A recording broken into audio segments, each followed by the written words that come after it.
বন্ধুরা, আজকের ভিডিও থেকে আমরা আলোচনা করব যে কিভাবে আপনারা শসা গাছের জালি আনবেন। আর এছাড়াও আপনার শসা গাছে যেসব ডোগ নাই, ডোগ ছুটছে না, কিভাবে নতুন নতুন ডোগ আনবেন বা ব্রাঞ্চ আনবেন। চলুন বন্ধুরা, সেই সম্পর্কে আজ বিস্তারিত জেনে নেওয়া যাক। আর তার আগে বন্ধুরা, ভিডিওটি শুরু করবার আগে একটা কথা বলবো, ভিডিওটি একটা লাইক করবেন এরকম ধরনের ভিডিও পাওয়ার জন্য, আর চ্যানেলটি সাবস্ক্রাইব করে রাখবেন পরবর্তী ভিডিও দেখবার জন্য। চলুন বন্ধুরা, তাহলে দেখে নেওয়া যাক। প্রথমত বন্ধুরা, শসা গাছের জালি যখন নাই, আপনার জালি আনবার জন্য কি পরিচর্যা করবেন। এই সময় তো পিজিআর আপনার ব্যবহার করবেন, কিন্তু তার আগে আরেকটা দুটো জিনিস লক্ষ্য করতে হবে। প্রথম যে জিনিস লক্ষ্য করতে হবে সেটা হলো আপনার গাছে কি জালি আছে বা জালি নাই, ডোগ আপনার কীরকম আছে। আর দ্বিতীয় যে জিনিসটা আপনার লক্ষ্য করতে হবে সেটা হলো আপনার গাছে জালি আছে বা জালি পচে নষ্ট হয়ে আছে, বা জালি কী কারণ নষ্ট হয়েছে সেটা আপনাদেরকে লক্ষ্য করে দেখতে হবে যে আপনার গাছে কি জালি আছে বা জালি নেই। জালি যদি থাকে তাহলে কিভাবে নষ্ট হচ্ছে, আর জালি যদি না থাকে কিভাবে জালি আনবেন, এই জিনিসটা কিন্তু আপনারা ভালো করে দেখে নেবেন। বন্ধুরা, শসা গাছে ফলন না বাড়বার একমাত্র কারণ আপনারা তো জানেন যে আপনার গাছে কী রকম সমস্যায় লেগেছে। এক নম্বর কারণে যেটা আমি বলেছিলাম যে গাছে জালি আছে বা জালি পচে নষ্ট হয়ে আছে, যার কারণে ফলন হচ্ছে না, সেটা কিন্তু আপনাদের লক্ষ্য করতে হবে। প্রথম কারণ হলো জালি নষ্ট হয়ে যাওয়া, কিন্তু ২ রকম কারণ হয়। একমাত্র কারণ হলো ফাঙ্গাস অ্যাটাকের কারণে, আর দ্বিতীয় কারণ হলো ফল মাছিতে নষ্ট করবার কারণে। আপনাদের লক্ষ্য করতে হবে এই দুটো সমস্যার ভিতর কোন সমস্যাটা কিন্তু আপনার গাছে হয়েছে, বা এই মাছিতে নষ্ট করছে আপনার জালি, না ফাঙ্গাস অ্যাটাকের মাধ্যমে নষ্ট হচ্ছে। আর যদি আপনাদের জালি ফাঙ্গাস অ্যাটাকের কারণে নষ্ট হয়ে থাকে, তাহলে আপনারা একটা কাজ করতে পারেন, আমি যেটা বলছি, amino acid plus Amistar top ব্যবহার করতে পারেন, বা অ্যামাইনো অ্যাসিড সাইমোক্সিন ম্যানকোজাইম ব্যবহার করতে পারেন। এগুলি ব্যবহার করলে গাছ সবুজও হবে, আপনার ফলনও কিন্তু দাঁড়াবে। আর এছাড়াও আপনার জালি যদি নষ্ট হয়ে থাকে, বিভিন্ন কারণ আছে, তার ভিতর ফল মাছিতে যদি নষ্ট করে থাকে, তাহলে সেটা কীভাবে ঠিক করবেন সেটা জেনে নিন।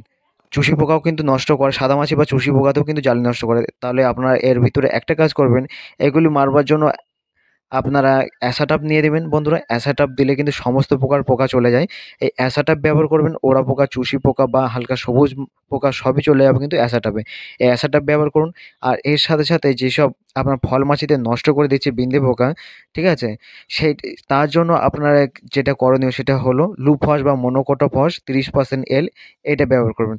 এই দুটো একসাথে মিশিয়ে ব্যবহার করবেন, আপনার সাদা মাছিও কিন্তু এতে চলে যাবে, বা মাকড় বা থ্রিপস সবই কিন্তু এতে চলে যাবে। উপরন্তু ফল মাছির কারণে যেসব আপনার জালি নষ্ট করে দিচ্ছে, সেটাও কিন্তু সমাধান হয়ে যাবে। এগুলি ব্যবহার করুন, এই ৩টি ব্যবহার করলে হবে।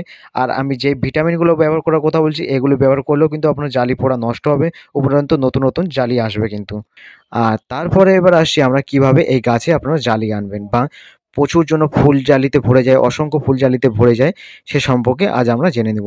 তাহলে বন্ধুরা, ভিডিওর শুরুতে আমরা দেখে নেব যে প্রিভিউ কোম্পানির 004040 এটি আমরা ব্যবহার করব।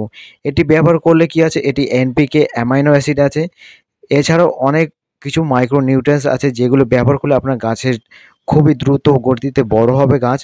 এছাড়াও নতুন নতুন ব্রাঞ্চ আসবে, আর জালি তো আছেই, জালিও প্রচুর জালি আসবে কিন্তু এই এনপিকে 0040 ব্যবহার করলে। আর শুধু এটা নয় বন্ধুরা, আমরা ৩টে জিনিসের মিশ্রণ দিয়ে তৈরি করব এই খাবারটা।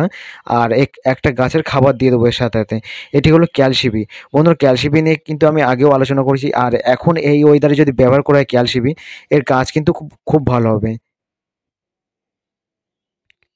আর এর সাথে অ্যাম্পলি দিয়ে দেবো। এই ৩টে যদি আমি ব্যবহার করি, এই ৩টি ব্যবহার যদি আপনারা করে থাকেন, অনেকটাই কিন্তু রেজাল্ট ভালো পাবেন, আর এর কাজও কিন্তু দুর্দান্ত। আর এই গরমের ওয়েদারে যদি ব্যবহার করা হয়, এর ভিতর সিলিকন আছে, এটি যদি ব্যবহার করা হয়, এর কাজ কিন্তু ভালো হবে। আমি আপনাদেরকে আগেও বলেছিলাম কখন কোন ওয়েদারে কোন ওষুধটা কাজ হবে না হবে, সে সম্পর্কে কিন্তু আমি আপনাদেরকে ভিডিওতে জানাবো কিন্তু। আর শুধু তাই নয় বন্ধুরা, এটি যদি আপনারা ব্যবহার করেন, আপনার শসার যে কালারটা নষ্ট হয়ে আছে বা কালার হচ্ছে না, সেটি আসবে। আর এছাড়াও আপনার গাছের নতুন নতুন কিন্তু ব্রাঞ্চ আসবে। আর ফলনের দিক থেকে যদি বলা যায়, আপনার গাছে কিন্তু তখন ফলন ভরে যাবে, এইগুলো যদি ব্যবহার করা হয়। এছাড়াও আপনারা ইসাবিয়ান ব্যবহার করতে পারেন, ইসাবিয়ান ব্যবহার করলেও কাজ হবে, কিন্তু সবসময় ইসাবিয়ান নয় বন্ধুরা, কিছু কিছু আলাদা পদ্ধতি বা আলাদা টেকনিক্যালও ব্যবহার করার চেষ্টা করুন। একই রকমের ওষুধ যদি গাছে ব্যবহার করেন, হয়তো ১ থেকে ২ বার ভালো রেজাল্ট পাবে, তারপরে কিন্তু আর রেজাল্ট ভালো হবে না। আর যদি শসার কালারটা বলে দেখতে পাচ্ছেন বন্ধুরা কিরকম সাদা হয়েছে। আমি শসা কিন্তু এখনও হারভেস্ট হচ্ছে। বাজারে প্রথম শুরুতে কিন্তু আমি শসা এনেছি। এখনও পর্যন্ত আমার এই শসা কিন্তু চলছে এখনও। আর এই কালারটা দেখতে পাচ্ছেন, অনেকটা দিন হয়ে গেছে, তাও কালারটা ভালো আছে। আপনারা এই যে ওষুধগুলো দেখালাম আপনারা যখন খুশি ব্যবহার করতে পারেন। গাছের যখন ফলন হারভেস্ট করা 10 থেকে 15 দিন হয়েছে তখনও ব্যবহার করতে পারেন বা গাছের শেষ বয়সেও কিন্তু ব্যবহার করতে পারেন। আর ভিডিওটি ভালো লেগে থাকলে অবশ্যই একটা লাইক করে কিন্তু জানাবেন বন্ধুরা।